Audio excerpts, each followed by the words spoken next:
Queridos irmãos, saúde e paz.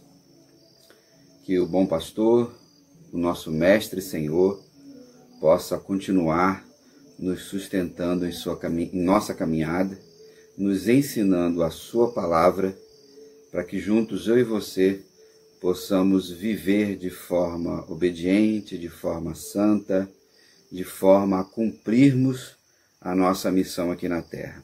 Amém? Estamos reunidos mais uma vez na nossa escola bíblica sabática, finalizando então o nosso trimestre, e hoje nós vamos abordar a lição 11, 12 e 13, como eu havia anunciado no sábado passado. Espero que você tenha estudado e pode ler o texto depois.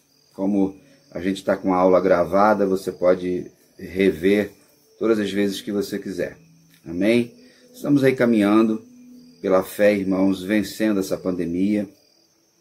Já aumentou muito o número de mortes no Brasil, no mundo. Alguns países estão diminuindo, nós ainda estamos subindo. Essa semana tivemos aí 2 famílias enlutadas na igreja. A família do Robson e da Lili Ellen, que perderam o seu José, que é o pai do Robson.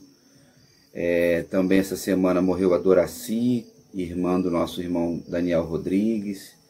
E eu tenho certeza que você que assiste nesse momento já sabe de alguém que tenha, alguma família que esteja de luto.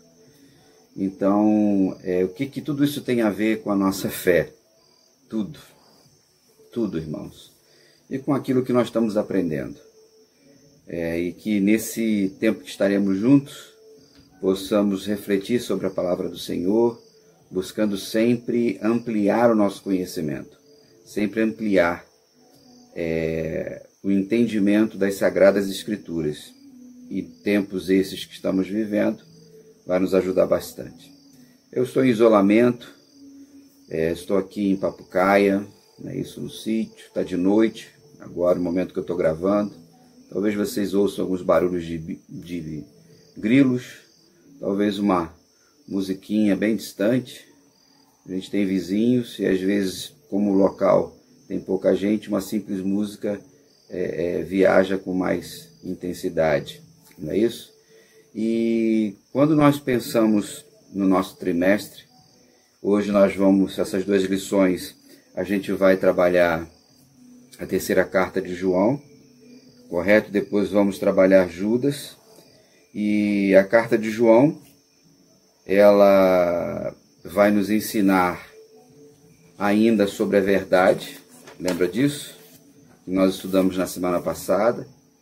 Ela também foi escrita pelo ano 85, depois de Cristo. E ela é uma carta que tem elogios, que tem advertências, que fala sobre a verdade, que fala sobre coisas certas e erradas, fala sobre pessoas. Tem 3 personagens aqui importantes nessa carta, que é Gaio, a quem a carta é endereçada por João. E nós temos aqui Diótrefes e também Demétrios. E esses nomes diferentes são de pessoas que vão nos ensinar coisas boas e coisas ruins. Então, nessa lição de hoje, um dos temas principais é a hospitalidade. E é interessante que nós estamos vivendo um tempo de que a hospitalidade está quase nula, porque nós não estamos podendo receber as pessoas em nossas casas. Nós não estamos nem podendo nos reunir em cultos dominicais, comunitários, que também são formas de hospitalidade.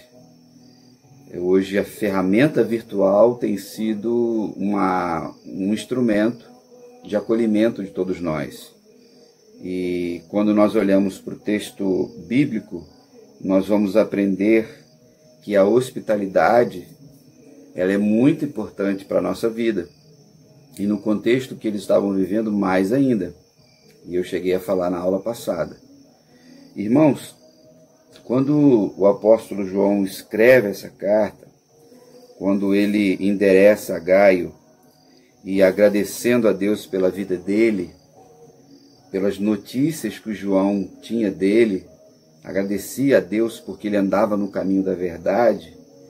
Isso é muito bom para todos nós cristãos que discipulamos alguém, que fomos instrumentos de Deus para ganhar uma pessoa para Jesus. Quando a gente ensina a palavra de Deus, a gente é pastor, a gente é diácono, a gente é evangelista, ou a gente trabalha num projeto específico, ou simplesmente, muito importante, o nosso testemunho diário, quando nós semeamos no coração de alguém a semente de Cristo e depois a gente vê essa pessoa andando na verdade, é sempre uma alegria sem preço, correto? Então a lição de hoje, como eu falei, fala de elogio verdadeiro a Gaio, que era um filho na fé de João, e diante do desafio da hospitalidade. Vale ressaltar aqui também que, como eu sempre falo, né, todos nós temos uma fama, e essa fama anda na frente da gente. Então, no caso aqui, tanto a boa fama como a má fama, elas fazem parte da nossa história. Gaio, então, ele é esse personagem a qual a carta é endereçada, da qual ele tinha uma boa fama. E depois nós vamos ver que Demétrio também. Quando nós seguimos aqui a orientação da nossa professora, irmã Eva, ela nos chama aqui a atenção, diante do nosso viver, da nossa conduta, para que o nosso estilo de vida, ele possa ratificar Cristo em nós. Ratificar é confirmar. Retificar é refazer. Então a palavra de hoje, o ensinamento de hoje, ratifica. A vida de Gaio ratifica o Evangelho. A vida de Demétrio ratifica o Evangelho de Cristo. E aqui ela faz algumas perguntas para a gente, 4 perguntas sobre os elogios na carta, que é ser fiel, ser constante, ser coerente e sermos trabalharmos com as pessoas de forma indistinta. Então, eu e você estamos vivendo isso hoje? Eu e você estamos conseguindo viver na fidelidade, com integridade, não é isso? Sem relacionamentos torpes. Nós estamos buscando o melhor para as pessoas de forma constante e não simplesmente pontual ou sazonal. Então, eu e você somos chamados no dia de hoje a refletirmos sobre isso. Para dizer a verdade, todo trimestre, esses autores, essas cartas estão nos chamando a isso. Pedro nos chamou a isso, João nos chamou a isso, Judas também vai nos convidar daqui a pouquinho a isso. Ele fala aqui de ajudarmos os domésticos na fé com coerência, mas também os de fora, não discriminarmos as pessoas de fora. Então, nesse desenrolar aqui, desenvolvimento da nossa lição e do texto da terceira carta, ele vai narrar as experiências, a experiência, melhor dizendo, da obra missionária que estava acontecendo lá. E nessa terceira carta, a gente percebe muito bem de que o apóstolo João se preocupava muito em que os missionários que iam viajando pelas cidades fossem bem acolhidos na casa dos irmãos, na casa dos missionários. Na lição passada, ele fala sobre não acolher pessoas que não andavam na verdade, que eram mentirosos. Agora ele fala do acolhimento dessas pessoas que, como eu falei, não tinha pousada, não tinham hotéis. E aí, vale ressaltar que o sustento dos missionários, desde que a obra missionária começou, não é isso? Desde que Jesus inaugurou tudo isso, ela é sustentada pelos recursos dos servos de Deus. A obra missionária não tem recurso de governo, não tem recurso institucional específico. O sustento de tudo isso é feito por Deus, que é o dono da obra, através de nós, que não simplesmente terceirizamos o trabalho missionário. Nós somos parte disso tudo. E diante da mensagem que chegou através de nós, nós queremos que chegue também a outras pessoas. Então ele diz o seguinte, que todos deveriam cuidar, porque a ajuda não vinha de fora, não vinha dos gentios, mas daqueles nascidos e aqueles que estavam fazendo a vontade de Deus. É necessário que eu e você entendamos que isso continua valendo para os dias de hoje. Tanto a hospitalidade, por mais que nesse período transitório da pandemia não fazemos, e diante de tudo aquilo que virá pela frente no caminhar da nossa história. Então, eu e você somos cooperadores de Deus.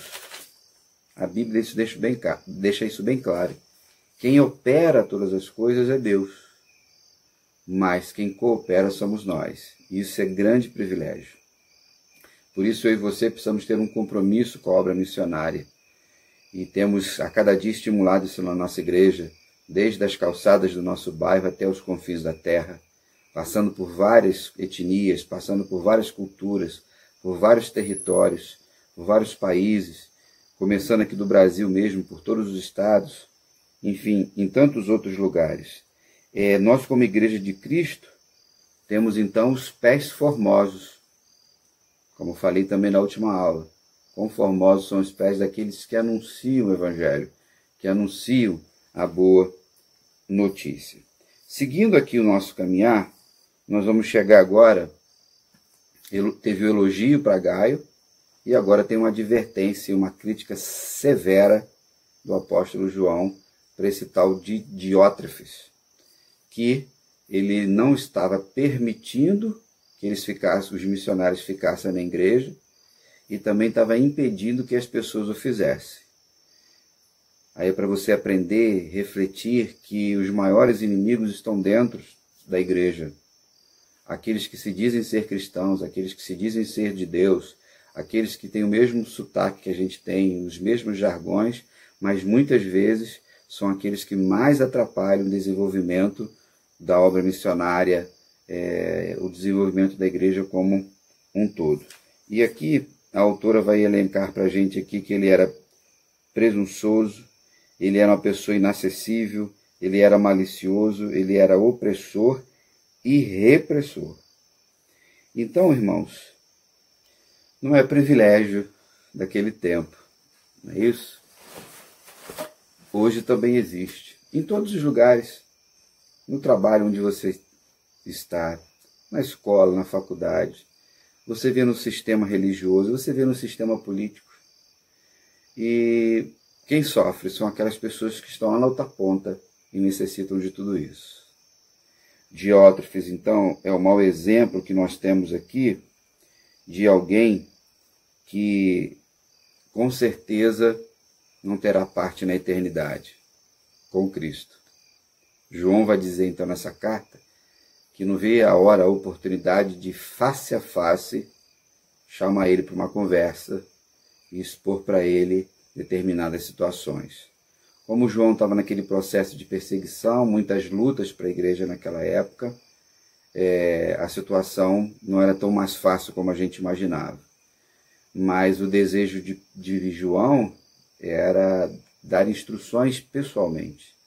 Mas essa carta chegou antes. Nós não sabemos, nós não temos essa narrativa de que ele chegou lá para conversar com Diótrefes, se ele chegou lá para estar com essas pessoas, com esses irmãos. Então, quando a gente vai para o terceiro personagem da lição, a gente encontra Demétrio. Então, Demétrio é aquele também que o texto vai dizer o seguinte, todo mundo sabe da sua fama. Todo mundo tem visto como você tem agido de forma abençoadora em nome de Cristo para todas as pessoas. Como é bom ter essa fama. É muito ruim, querido irmão, querida irmã, quando nós ouvimos de pessoas que se dizem cristãs, que nós conhecemos, e de repente elas não agem como deveriam agir. O viver delas, o estilo de vida delas, não é um estilo de vida pautado na palavra do nosso Deus. Ele então recebe o elogio de João, o testemunho. Todos dão testemunho de Demétrio. E aí vem uma pergunta, a autora da revista faz uma pergunta. E a gente? qual tem sido o testemunho das pessoas a nosso respeito? Eu e você precisamos refletir no dia de hoje sobre isso. E vale a pena sempre fazermos esse exercício diante do aperfeiçoamento da nossa fé. Então, quando ele fala da palavra de Deus aqui, do ensino da palavra de Deus, ele fala da eficácia do relacionamento pessoal. Por mais que nós estamos nos relacionando de forma virtual, como um instrumento secundário de propagação do Evangelho, de realização de cultos, o que é primário, o que é importante, é o nosso relacionamento pessoal. No dia a dia com as pessoas, nosso relacionamento como comunidade de fé, para que juntos nós possamos cuidar uns dos outros, pastorear uns aos outros e discipular uns aos outros. Então, que lições nós podemos tirar no dia de hoje? Precisamos conversar mais com as pessoas, orar mais com as pessoas, precisamos pedir desculpa às pessoas, precisamos perdoar as pessoas, precisamos pedir perdão às pessoas. E nesse processo, eu e você vamos experimentando sempre o fortalecimento de Jesus em nós. Como é bom saber que Cristo fez tudo que eu e você não podíamos fazer, mas diante da responsabilidade que eu e você temos, precisamos firmemente seguir esse protocolo, seguir esse processo de vida para todos nós. Irmãos, quando nós olhamos para a palavra do Senhor, aqui no versículo 11 ele diz assim: amado, não imites o mal, mas sim o bem. Quem faz o bem é de Deus, mas quem faz o mal não viu a Deus. Então João, orientando o seu rebanho, João orientando o seu povo, com toda a integridade, com um lastro de vida, uma história maravilhosa ao lado de Jesus, desde a sua juventude até a sua velhice, fortalece a sua igreja, o amigo Gaio, e pontua a importância do nosso testemunho. Penso que nós, sempre de uma forma muito constrangida, precisamos sim pontuar determinados tipos de atitude de pessoas, às vezes dentro da nossa família, dentro da nossa comunidade de fé, dentro da nossa cidade, dentro da nossa nação, faz parte da nossa vida, mas sempre, irmãos, com serenidade, sempre com humildade, diante do que significa o Evangelho, diante do que significa o reino de Deus. Amém? João foi o nosso companheiro em três lições, e agora a gente vai conversar um pouquinho sobre a carta de Judas. Ok? Queridos irmãos, agora então nós vamos estudar a carta de Judas, encerrando o nosso trimestre. E quando nós olhamos para esse texto de Judas, ela foi escrita aí pelo ano 65 depois de Cristo.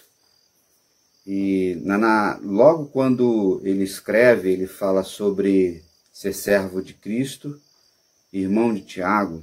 Existe um consenso entre os historiadores, entre os teólogos, de que esse Judas seria o irmão de Jesus. Jesus teve 4 irmãos homens: José, Tiago, Judas e Simão. A gente encontra isso lá em Mateus. E pelo menos 2 irmãs, não são citados os nomes delas, mas o texto fala de suas irmãs. Considerando que a família judaica era uma família grande, Jesus nunca seria filho único, no sentido, com Maria ter só um filho. Então, eles eram filhos por parte de mãe, correto? Então, temos aqui um texto muito importante de Judas, que nos ensina sobre a fé santa e, mais uma vez, sobre os falsos mestres. É interessante que, em vários momentos das lições que tivemos, vários autores falavam do cuidado, do alerta que nós devemos ter com os falsos mestres. nos falsos profetas, nos falsos pastores, todos aqueles que tentam corromper o ensino de Cristo. Então, Judas não foi diferente, e os irmãos podem ver que nós temos aqui uma diferença de praticamente 20 anos de uma carta para outra, não é isso? Porém, os problemas continuavam. Sempre tinha alguém querendo destruir aquilo que Jesus construiu e impedir o desenvolvimento da igreja. E acabamos de estudar isso na terceira carta de João, e Diótrefes, isso aí, era a pessoa que queria atrapalhar o desenvolvimento da igreja de Jesus. Então, um dos vírus, aproveitando a pandemia, né, que sempre existiu no seio da igreja, foi o vírus da heresia. Heresias são ensinamentos alheios à palavra de Deus. Quando pessoas deturpam a palavra de Deus, retiram aquilo que querem da palavra de Deus, e aí ensinam aquilo que querem diante dos seus interesses pessoais, diante de tirar vantagem do povo de Deus. E aí, irmãos, esses falsos mestres estão sempre querendo perverter a fé. Somos então chamados por Judas a não tolerar o ensino errado, a não tolerar o ensino mentiroso. Nós temos que abrir a nossa boca, nós temos que defender o evangelho, isso é bíblico. Jesus fez isso, os discípulos fizeram muito isso, os apóstolos também. Nós nunca podemos perder, irmãos, a voz profética. Lembre-se que a voz profética é a voz de denúncia, é a voz de mostrar o que está errado. Uma vez que ele se anuncia como servo de Jesus, ele fazia a vontade do Senhor. Logo no início, irmãos, ele fala sobre 3 características dos servos de Deus: chamados, amados e guardados. Essa carta, então, ela é universal, que a gente fala. Eu e você fomos chamados por Deus, nós somos amados por Ele e guardados por Ele. Então, louvado seja Deus por isso, porque logo no início dessa carta ela já é confortadora. Ela já alegra o coração daquele que lê, daqueles que estavam lendo essa carta, e a nós também. Chamados para a salvação, é algo de Deus vindo em nossa direção. Não esse negócio das pessoas acharem que encontra Deus. Deus que nos encontra, Jesus que nos encontra. Existe uma sede dentro de nós, das pessoas, sim, mas muitas vezes elas vão trilhando caminhos diferentes até o momento que Jesus chama essa pessoa. Ela começa a experimentar um amor diferente. Ele é amado agora por Jesus. E aqui ele ainda diz o seguinte: nós somos guardados por Ele, nós somos protegidos pelo Senhor. Guarde isso no seu coração nesse dia, nesse momento de estudo. Vivemos um tempo tão difícil com a pandemia, mas você foi chamado, você é amado e guardado pelo Senhor. E ninguém pode tirar isso de nós. Não é isso? Aleluia por isso. Judas, então, ele procura exortar aos seus leitores, aos seus irmãos na fé, que ficassem firmes. João, que nós estudamos agora, fala sobre constância, falava sobre tomar o cuidado também sobre os ensinamentos errados. Então, diante das situações que aconteciam lá, Judas já começa a pontuar a questão da imoralidade no seio também das pessoas, no seio da igreja, no meio do povo. Ações que eram contrárias aos ensinamentos do Pai. Uma vez, irmãos, que existam esse tipo de gente no meio do arraial de Cristo, elas estão gerando escândalo, elas estão sendo pedra de tropeço, e elas estão mostrando o quê? Que não foram nem chamadas, nem amadas e nem guardadas pelo Senhor. Porque o que demonstra isso é o nosso viver, é a santidade, é a obediência, é o caminhar constante diante do Senhor, sem aventuras, por mais que eu e você passemos por fases na nossa vida, e se você conheceu Jesus muito cedo, se Jesus te chamou muito cedo, como eu vivo a minha vida toda desde que nasci, a gente passa por fases para amadurecer e sempre revelarmos a graça do nosso Deus. Ele vai falar aqui sobre o que estava acontecendo, o que a autora chama aqui, irmã Eva, de hedonismo espiritual. Hedonismo é um culto ao prazer. Então, não parece que muitas vezes nós encontramos no meio evangélico essa busca também. A teologia da prosperidade caminha por esse viés. Vitórias assim sempre. É o discurso triunfalista o tempo todo. Como eu tenho falado, eu quero ver esses poderosos hoje, né, esses líderes eclesiásticos com tanto poder, viver essa pós-pandemia. Porque a pandemia está matando ateus, cristãos, está matando brancos, pretos, pessoas ricas e pobres, pessoas lá da Europa, pessoas da América, pessoas da Ásia, da África. O mundo todo está vivendo um sentimento totalmente extraordinário. Então, o discurso hedonista, ele nesse momento está totalmente fora do padrão, ou sempre está, correto?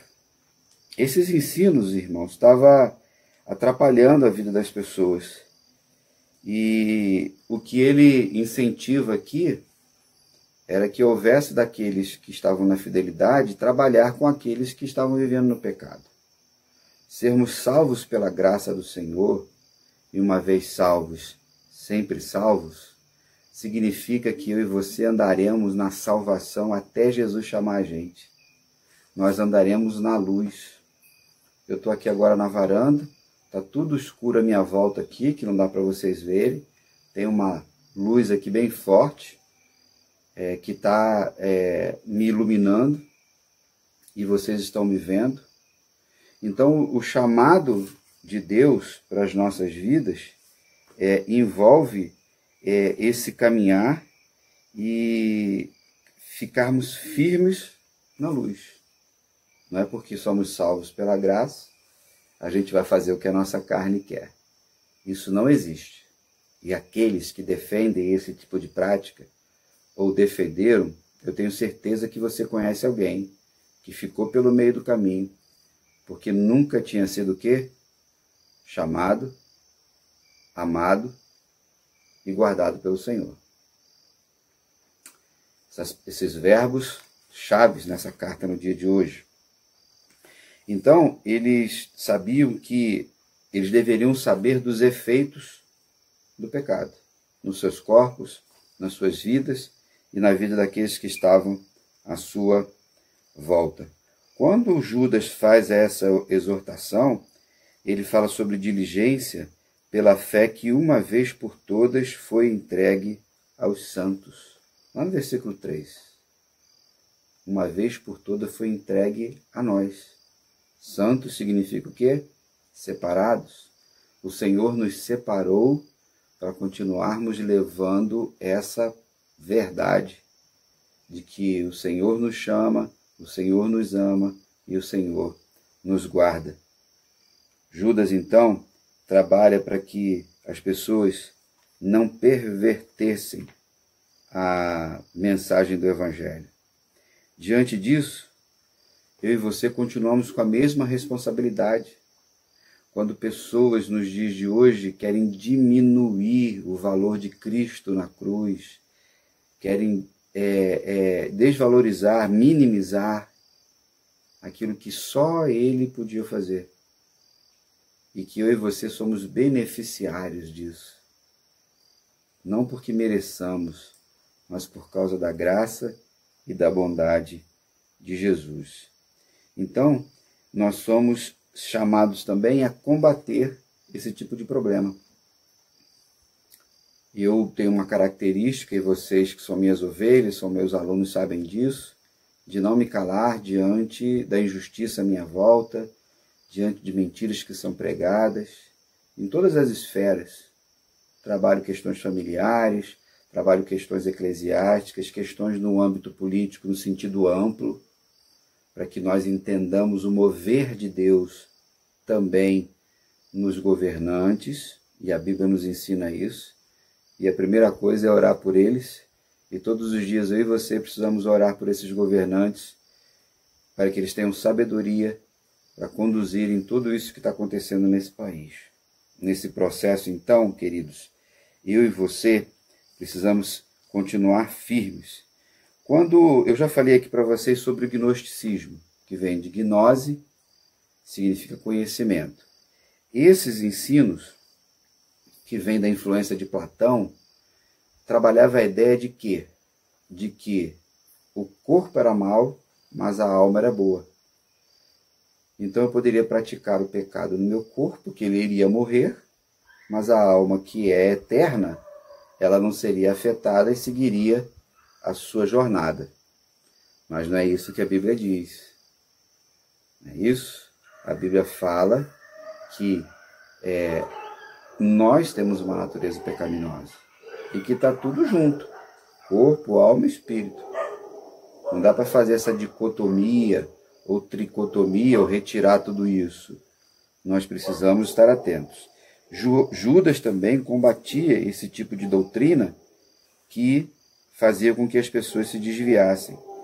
E aí o que acontece, irmãos? O ser humano, ele é vaidoso por si só. Eu e você somos. Eu e você lutamos todos os dias, uns mais, outros menos. Às vezes a pessoa é tão orgulhosa, tão altiva, que ela se orgulha da sua humildade. Já ouviu isso por aí? Diante de tanta cegueira que ela tem, correto? E aí ele falava de pessoas que eram arrogantes, gananciosas e imorais. Nos dias de hoje, encontramos essas mesmas pessoas. Ele, seguindo então seus ensinos, ele mostra o seguinte, que os ímpios, os não crentes, eles não ficariam livres do juízo de Deus. Chegaria o momento da prestação de contas, quando todos nós chegaremos diante de Deus. Lembrando sempre que a igreja, ela vai ser recebida na eternidade e galardoada por Deus, porque em Cristo Jesus nós já fomos julgados. E aí ele diz assim, o pecado e a impiedade não ficarão sem punição. No tempo certo, a impiedade será castigada. Irmãos, eu e você precisamos estar atentos sempre a isso.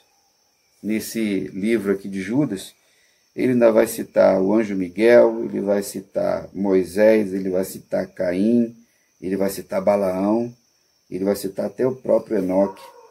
Todas essas citações têm sentidos positivos aqui e negativos, e nós conhecemos esses personagens que foram citados aqui.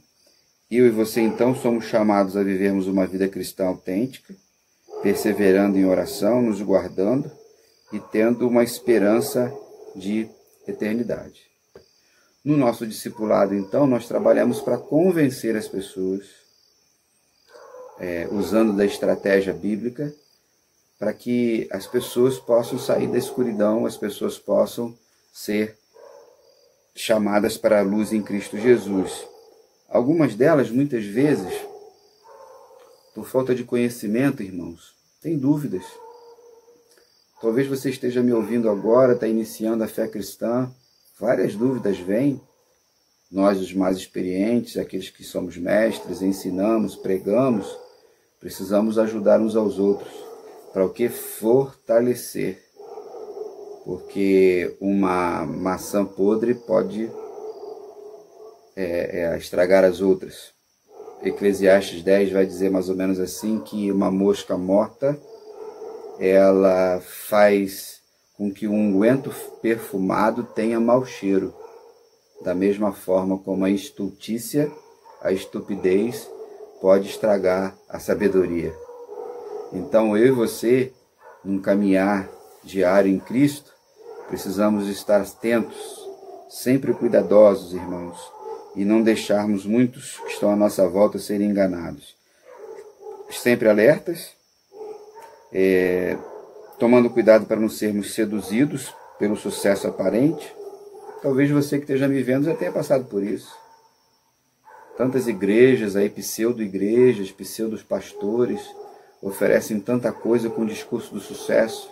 Quando fala de dinheiro, então, quando fala de fama, quando fala de realizações, enquanto Judas, como João e como todos os outros que nós estudamos, o próprio Cristo, ele disse que nós estamos aqui de passagem, nós somos forasteiros, e aquilo que Deus nos permitir viver aqui será permitido por Ele. Deus quer o melhor para a minha vida e para a sua também. Terminando aqui o nosso texto, nosso estudo, nos versículos 20 e 21, diz assim: mas vós, amados, edificando-vos sobre a vossa fé santíssima, orando no Espírito Santo, conservai-vos no amor de Deus, esperando a misericórdia do nosso Senhor Jesus Cristo para a vida eterna. Amém, irmãos? Que palavra de esperança para nós no dia de hoje. Como renova o nosso coração. Vida eterna. Amém? Durante esses 3 meses, nós então falamos de vários temas. Falamos sobre a provação e a alegria na vida cristã, sobre tentação, falamos sobre o perigo de falarmos demais, falamos de desafios da vida cristã, a santidade, o testemunho, os cuidados que temos que ter, as bênçãos que são oriundas dessa salvação, o conhecimento de Deus que nos abençoa, o que é ter uma vida vitoriosa, o evangelho vivido na vida cristã, a obra missionária que nós falamos hoje, e agora sobre a perseverança na fé. Eu espero que você, nesses 3 meses que passamos juntos, uma parte iniciamos na EBD, ali dominicalmente, e a maior parte de forma virtual, estudando a Bíblia aos sábados. Como eu falei para os irmãos, nós vamos iniciar um novo trimestre, estudando essa revista Atitude. Vou tentar aqui por causa da luz aqui. Essa Atitude aqui é uma revista que a gente usa para a juventude. Nós trabalhamos a Compromisso, que é para os adultos. Mas a gente vai falar sobre o Sermão do Monte, ali Mateus 5, 6 e 7. Muito bom para os dias de hoje, né? Sermos bem-aventurados aos olhos de Deus no cenário que a gente está vivendo. Então nós vamos contextualizar também. Mas aí você pergunta: pastor, eu não tenho a revista. Pois é, você vai receber virtualmente, já está sendo preparado o material, e toda quinta-feira você vai receber pelo Notícias da PIB, você vai ler tudo direitinho, e no sábado nós estaremos juntos estudando a palavra do Senhor, que é sempre muito bom. E eu dei uma sugestão no sábado passado, continuo dando para vocês. Em seus passos, o que faria Jesus? Um best-seller, um clássico da literatura cristã de Charles Sheldon. E nos ajuda muito. Você consegue encontrar na internet, PDF, já é um livro de muitos anos, e hoje já não se cobra mais sobre ele. Ok? Que o nosso mestre possa continuar fortalecendo o seu coração, te dando alegria, e vamos vivendo por fé nesse tempo tão difícil que estamos passando. Mas a palavra do Senhor diz em Romanos 8, 28, que todas as coisas cooperam para o bem daqueles que amam a Deus, daqueles que foram chamados pelo seu propósito. Amém? Deus te abençoe e até a próxima. Fica na paz.